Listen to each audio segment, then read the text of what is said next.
ஞானானந்தமயம் தேவம் நிர்மல ஸ்படிகாகிருதிம் ஆதாரம் சர்வ வித்யானாம் ஹயக்ரீவம் உபாஸ்மகே. நேயர்கள் அனைவருக்கும் அஸ்ட்ரோ KS ஐயங்காரின் பணிவான நமஸ்காரங்கள். மாத பலன் விஸ்வாவசு வருஷம் தை மாதம் 15/1/2026 12/2/2026 வரலும் உண்டான பலன்கள். மாத பலன்னு சொல்லும்பொழுது மாத கிரகங்களான சூரியன், செவ்வாய், புதன் மற்றும் சுக்கிரனுடைய மாறுதல்களை வச்சு சொல்லக்கூடிய பலன்கள். இந்த மாதத்தில் வரக்கூடிய கோள் சாரம் என்ன, இந்த மாதத்தில் வரக்கூடிய விசேஷ நாட்கள் என்ன அப்படின்றத பார்க்கலாம். முதல்ல இந்த மாதத்தில் வரக்கூடிய கோள் சாரம் என்ன அப்படின்றத பார்க்கும்பொழுது காலபுருஷ தத்துவத்தின் 3வது ராசியான மிதுன ராசியில் குரு வக்ரகதி அடைகிறார், வக்கரத்தில் இருக்கார். சிம்மத்தில் கேது, அது தவிர பார்த்தீங்கன்னா அதாவது துலாத்தில் தனுசுல சுக்கிர பகவான், மகரத்தில் 3 கிரகம் செவ்வாய், சூரியன் மற்றும் புதன், கும்பத்தில் சனி, ராகு. இந்த மாதத்தினுடைய ஆரம்பத்தில் இருக்கக்கூடிய கிரக நிலை இது. அதற்கு பிறகு மாறுதல்கள்னு பார்க்கும்பொழுது 15/1/2026 அன்னைக்கே சுக்கிரன் 10ஆம் இடமான மகரத்துக்கு போகிறார். அதாவது காலபுருஷ தத்துவத்தின் 10ஆம் இடமான மகரத்துக்கு போகிறார். அதற்கு பிறகு பார்த்தீங்கன்னா மகரத்தில் இருக்கக்கூடிய புதன் கும்பத்துக்கு 29/1/2026 அன்னைக்கு போகிறார். மறுபடியும் சுக்கிரன் மகரத்திலிருந்து கும்பத்துக்கு போகிறார். கும்பத்தில் பார்த்தோம்னா 4 கிரகங்கள் ஆறுது. எப்போ அப்படின்னா அதாவது 7/2/2026 அன்னைக்கு சுக்கிரனும் கும்பத்துக்கு போயிடுறார். சனி, சுக்கிரன், ராகு மற்றும் புதன் 4 கிரகங்கள் 7/2/2026 இருக்கு. இந்த மாசத்துல ஒரு பெரிய விசேஷம் என்னன்னா சூரியன், செவ்வாய் இந்த 2 கிரகங்களும் மகரத்திலேயே ஃபுல்லாக இருக்கார் இந்த காலகட்டத்தில். இந்த மாதத்தில் வரக்கூடிய விசேஷ நாட்கள் அப்படின்னு பார்க்கும்பொழுது 15/1/2026 அன்னைக்கு உங்களுக்கு பொங்கல் பண்டிகை, அதாவது உத்தராயண புண்ணிய காலம், அதாவது உத்தராயணம் தட்சிணாயணம்னு 2 பாதியாக வருஷத்தை பிரிச்சிருக்கா. அதில் உத்தராயணம்ன்றது தேவர்கள் விழித்துக் கொள்ளும் நாள்னு சொல்லக்கூடியது. எல்லா விதமான சுப காரியங்களும் செய்யக்கூடிய காலகட்டமாக இந்த மாதம் அமையிறது. உத்தராயணம் தை பிறந்தால் வழி பிறக்கும்னு சொல்லக்கூடியது. உத்தராயணத்தில் எல்லா விதமான ஏற்றங்களும் இருக்கும். தை மாதம் முதல் நாள் பொங்கல் பண்டிகை, அதாவது உழவர்களுக்கு பெரிய திருநாளாக சொல்லக்கூடியது. அதாவது அவங்க சூரிய நமஸ்காரம் பண்ணக்கூடிய காலகட்டம்.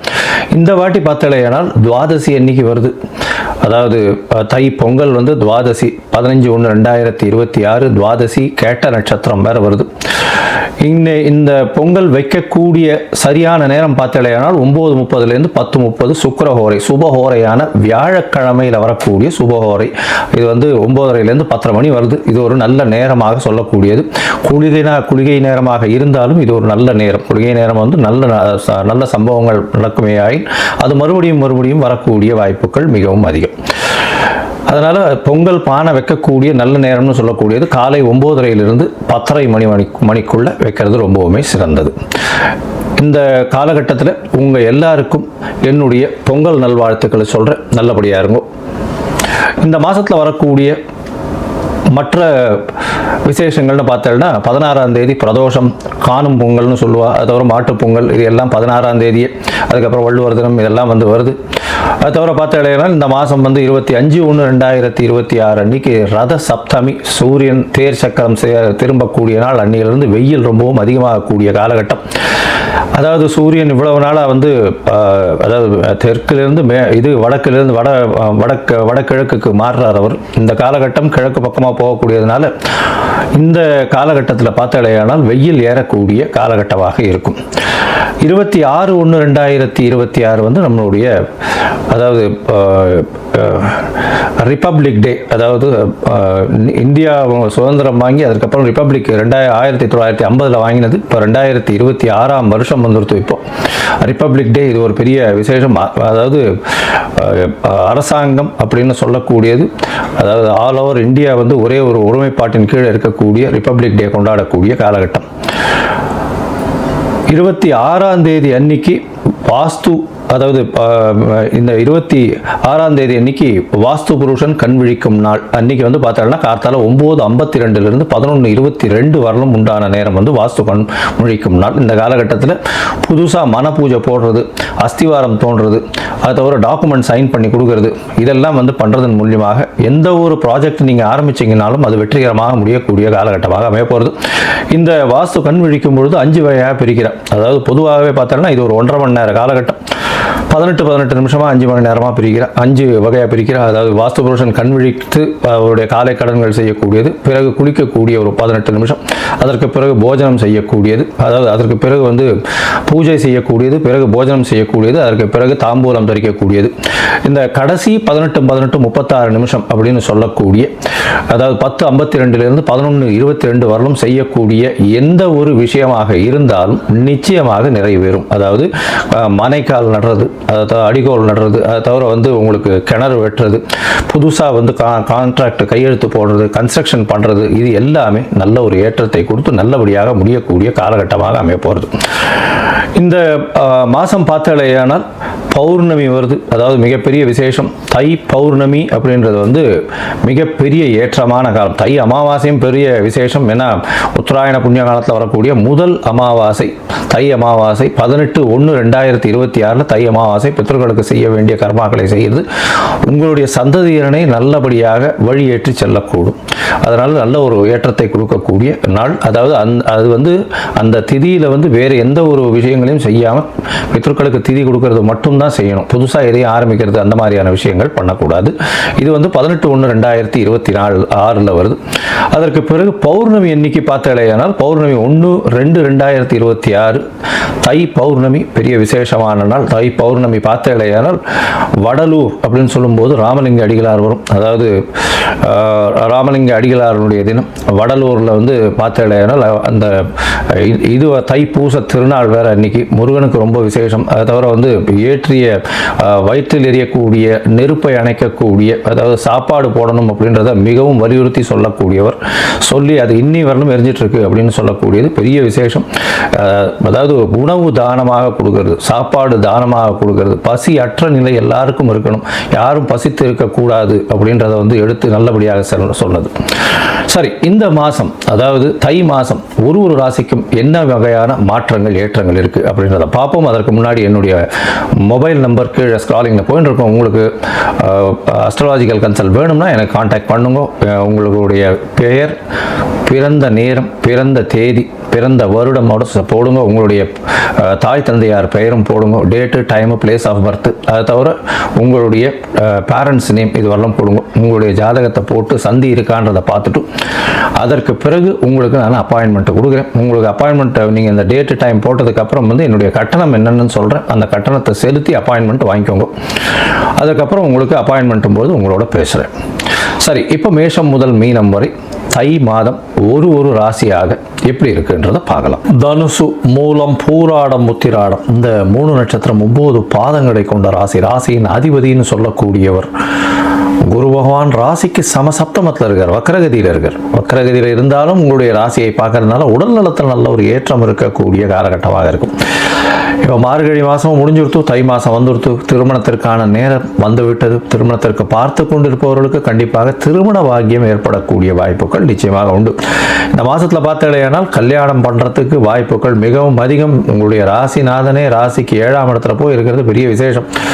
அதை தவிர பார்த்தாலேயானால் 7, 10 அதிபதினு சொல்லக்கூடிய புதனும் வந்து உங்களுடைய ராசிக்கு 2ஆம் இடம் குடும்பஸ்தானத்தில் இருக்கார். குடும்பத்தில் நல்ல சந்தோஷமான இனிமையான நினைவுகள் இருக்கும், இனிமையான விஷயங்கள் நடக்கும். ஏன்னா சுக்கிரனும் சேர்ந்து இருக்கார், செவ்வாயும் உச்சம் பெற்று போயிருக்கார். அதாவது உங்களுடைய ராசிக்கு 5ஆம் அதிபதியும் 2ஆம் இடத்துல இருக்கிறது பெரிய விசேஷத்தை கொடுக்கக்கூடிய காலகட்டம். ஆனால் பேச்சில் கொஞ்சம் கடுமை இருக்கக்கூடிய வாய்ப்புகள் உண்டு. அதனால் பேச்சில் ரொம்ப ஜாக்கிரதையாக இருக்கும்.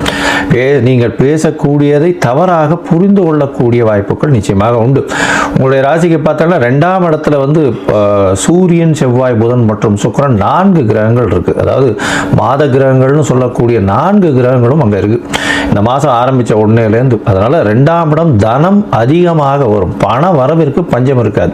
ஆனால் பேச்சில் ரொம்ப ஜாக்கிரதையாக இருக்கும். குடும்பத்தில் பேச்சினால உங்களுடைய பணம் வந்த பணத்தினுடைய இயல்பு கெட்டு போயிடும். அதாவது பொருள் அதிகமாக வந்தாலும் அதை அனுபவிக்கக்கூடிய மனசு வந்து பேச்சு இனிமையாக இருந்தால் மட்டும்தான் வரும். அது இல்லாமல் போச்சுன்னா நிச்சயமாக உங்களோட வீட்டில் வந்து பிரச்சனைகள் வரக்கூடிய வாய்ப்பு. எப்போ பேச்சின் மூலியமாக பிரச்சனை வரும். முடிஞ்ச வரலும் பேச்சை குறைக்கிறது ரொம்பவுமே நல்லது. உங்களுடைய ராசிக்கு பார்த்தீங்கன்னா முயற்சிகளில் வெற்றி அடையக்கூடிய வாய்ப்புகள் உண்டு. அதுவும் வந்து இந்த ப்ரொஃபஸர்ஸு, டீச்சர்ஸு, எழுத்து பணியில் இருக்கிறவங்க, அதை தவிர பாடலாசிரியர்கள், கதை ஆசிரியர்கள், இவங்களுக்கெல்லாம் வந்து இப்போ நல்ல ஒரு ஏற்றமான காலமாக இந்த காலகட்டம் அமைய போகிறது.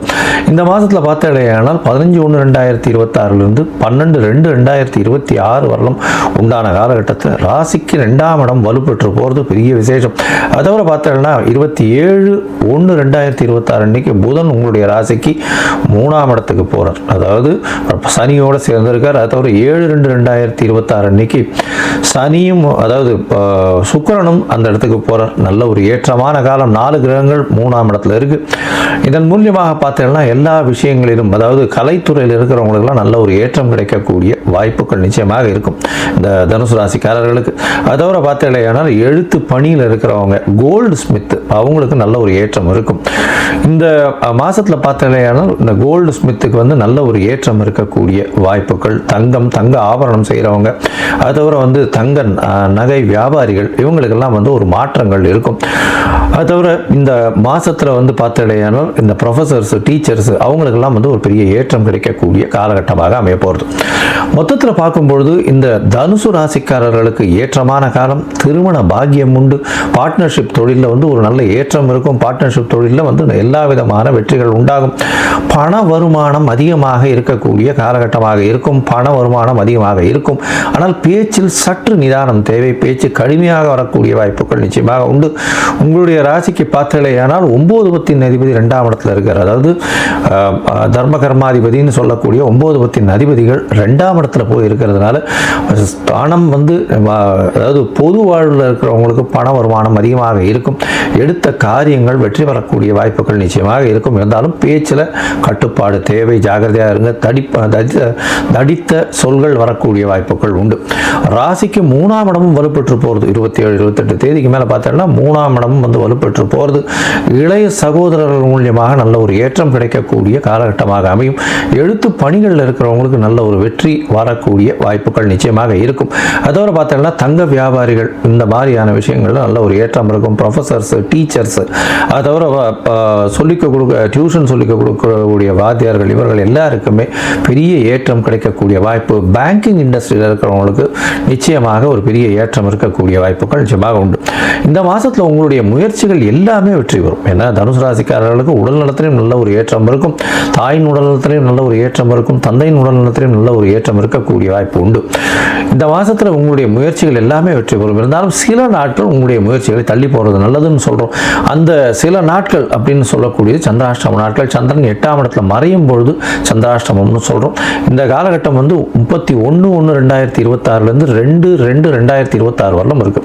இந்த நாட்களில் வந்து புதிய முயற்சி வேண்டாம். வெளியூர் வெளிமாநில பிரயாணம் வேண்டாம். ஒருவேளை பண்ண வேண்டி இருந்ததே ஆனால் சந்திர பகவானுக்கு உண்டான எளிய பரிகாரம் பண்ணுங்க. அருகில் இருக்கக்கூடிய சிவன் கோவிலில் உங்களால் முடிஞ்ச நெல் தானமாக கொடுத்துட்டு போங்க. அது வந்து சந்திராஷ்டமத்தின் தாக்கத்தை நிச்சயமாக குறைக்கும். சரி, இந்த மாதம் வந்து உங்களுக்கு எல்லா விஷயங்களுமே ஏற்றமாக இருக்குது. கவலைப்பட தேவையில்லை. இருந்தாலும் உங்களுடைய கோச்சாரம் நல்லபடியாக இருந்தும் தசாபுக்தி சரியில்லை அப்படின்னா நீங்கள் போக வேண்டிய கோவில் வந்து பார்த்தோம்னா தட்சிணாமூர்த்தியை போய் வழிபட்டு வாங்கும். தட்சிணாமூர்த்தியை போய் வழிபட்டு வர்றதன் மூலியமாக, அதுவும் வந்து ஒரு மஞ்சள் கலர் துணி வஸ்திரம் வந்து தானம் கொடுத்துடுவாங்க. எலுமிச்சம்பழம் கொண்டு போய் கொடுங்க. நெய்யில் வந்து விளக்கு ஏற்றுங்க. 3 விளக்கு நெய்யில் ஏற்றிட்டு வாங்க. உங்களுக்கு வரக்கூடிய எல்லா பிரச்சனைகளும் நிச்சயமாக விலகும். இந்த தனுர் ராசிக்காரர்களுக்கு மிகப்பெரிய ஏற்றமான விஸ்வாவசு வருஷம் தை மாதம் அமையும் அப்படின்னு நாங்கள் சொல்கிறோம்.